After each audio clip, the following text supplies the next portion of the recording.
greetings to the viewers and elder gods, if y'all are listening.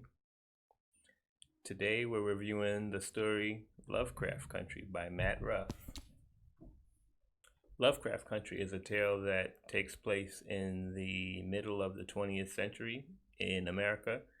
It focuses on a black family and their struggles trying to survive in Jim Crow America. Chicago, 1954. When his father goes missing, 22-year-old Army veteran Atticus Turner embarks on a road trip to New England to find him, accompanied by his Uncle George, publisher of the Safe Negro Travel Guide, and his childhood friend Letitia. On their journey to the manor of Samuel Braithwaite, heir to the estate that owned one of Atticus's ancestors, they encounter both the mundane terrors of white America and the malevolent spirits that seem straight out of the weird tales George devours. Atticus discovers that his father, in chains, held prisoner by a secret cabal, the Order of the Ancient Dawn, led by Braithwaite and his son Caleb, which has gathered to perform a ritual that shockingly centers on Atticus. And his one hope of salvation may be the seed of his and the whole Turner clan's destruction. A chimerical blend of magic, power, hope, and freedom that stretches across time, touching diverse members of two black families. Lovecraft Country is a devastating, kaleidoscopic portrait of racism, the terrifying specter that still haunts us today. And boy, is it a kaleidoscopic story.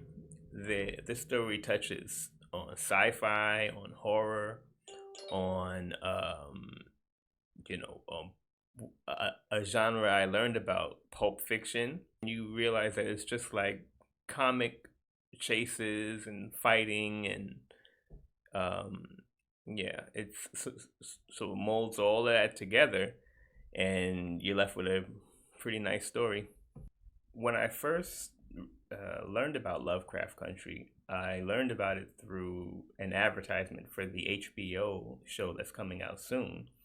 I knew about Lovecraft previously, but I haven't read any of his works. I've only experienced Lovecraft through the litany of media that has been influenced by his work.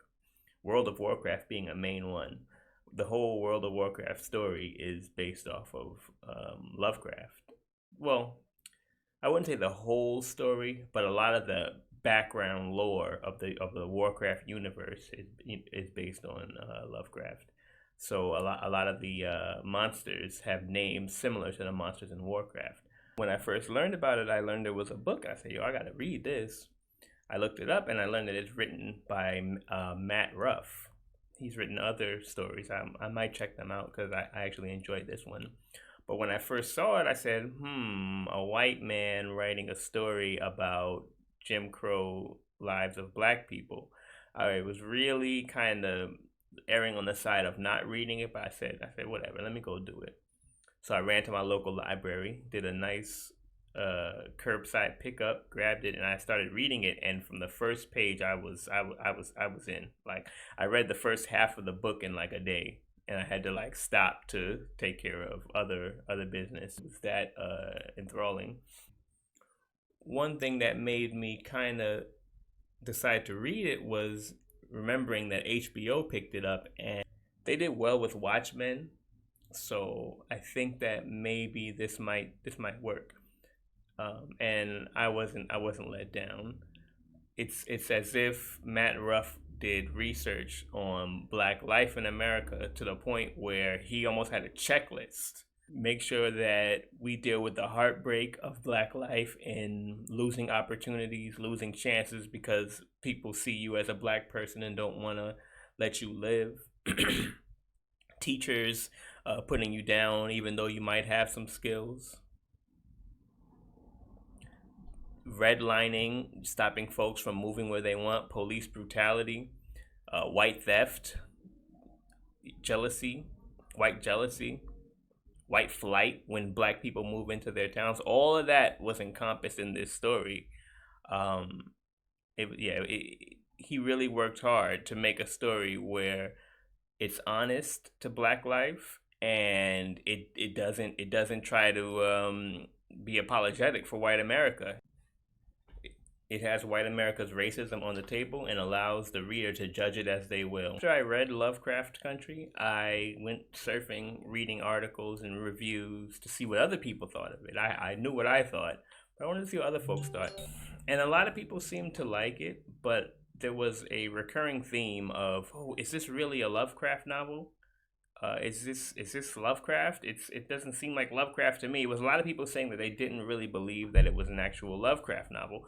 And as I stated earlier, I've only researched and learned about Lovecraft through learning about the writer himself and his struggles in life.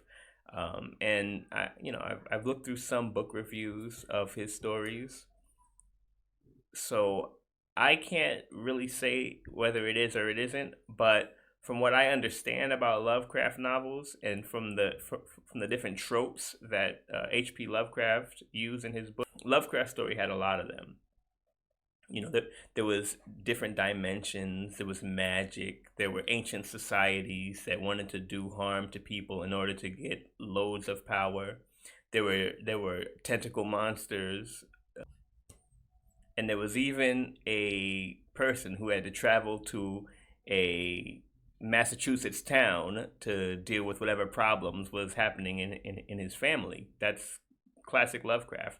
But beyond that, the reason why I think people say, "Oh, is it really a Lovecraft?" is because they don't see that in this story, you don't need the ancient gods. You don't need to have monsters where you look at them, you'll become insane. You don't need any of that. Because in this story, the Lovecraft monster is American racism, is American anti-blackness. When you have the real racist, real monsters that exist, you don't need demons because you have the police who are gonna do you who are gonna do you dirty, whether you deserve it or not. You have the bankers who are gonna steal your home, whether you paid all your mortgage or not. You have governments that aren't going to help you even though you pay your taxes. You're going through generations of this nightmare. That's scary enough. That's enough to make you go insane without the ancient gods. And so in Lovecraft's story, the old gods and the mainstay, the demons, are replaced by anti-blackness, and it works really well in this story. Many of the characters in Lovecraft Country were into sci-fi, so a lot of them would be daydreaming, and they name drop different points in history. Great scientific discoveries were made, and it made them super excited or super sad. In one instance, one of the characters, when she was a little girl, she learned that there might be another planet out there beyond Uranus, and she wanted to name it. So she sent a letter to the people who name it immediately. She sent a letter to them, and she just knew that she was the first person, and she decided on the name of Pluto. But later on, a white girl from the United Kingdom got credit for the naming. In classic Lovecraftian fashion, she is transported to another world on another side of the galaxy where she gets to name a planet, you know. And there was a lot of that in the story. A lot of decent compensation for tragedies and setbacks that happen to the black characters. They get compensated later, which is it's nice to see that in a story. It doesn't really happen so much in real life, but hey, I'm reading a story. I'm reading a fiction, and fiction is supposed to, from time to time, it's supposed to make us feel good. It's supposed to allow us to see a world that doesn't exist today but could exist in the future. Lovecraft Country does that big time. Another thing I liked about this story was when they discussed black people that were in some of these secret societies. There were some Prince Hall Masons, Prince Hall being a branch of the Masonic Temple that was founded by black people because black people weren't allowed to join the Masonic Temple back in the 1800s. So black folks joined that, but some of the black people in it, they got hypnotized and forever chased the eye above the pyramid. basically meaning they get lost in the science of the Masonic Temple rather than using it as the social club networking tool that it was designed to be used for. They always go to the temple in hopes that somebody is going to teach them about the secret sciences and magic and all of that. And I feel like most people who are linked in with their black family, they know somebody like that. Even if it's not somebody getting hypnotized by the eye, they get hypnotized by something. Maybe in the church, maybe they get hypnotized by the Quran, maybe they get hypnotized by the lessons, or any number of different books or myths they get hypnotized by, and they miss the whole point of that organization. It was details like that that let me know that Matt Ruff is doing some research. He's talking to some black people and letting either he's talking to black people or he's just a great researcher and a great watcher, and he sees things that go on in the black world. And there was loads more that I just don't want to go into because the book is just full of them, and it was terrific. Usually usually I go into the characters, but there was a good 10, 15 characters in this story, and they were all terrific. The main characters were obviously Montrose, Gordon, Letitia, and Ruby. They were the main characters, but it was just so many of them that it doesn't make any sense to go into them. I'm gonna start watching Lovecraft Country, and maybe we can discuss how HBO translates the book into in into a TV show. This book was definitely written for me.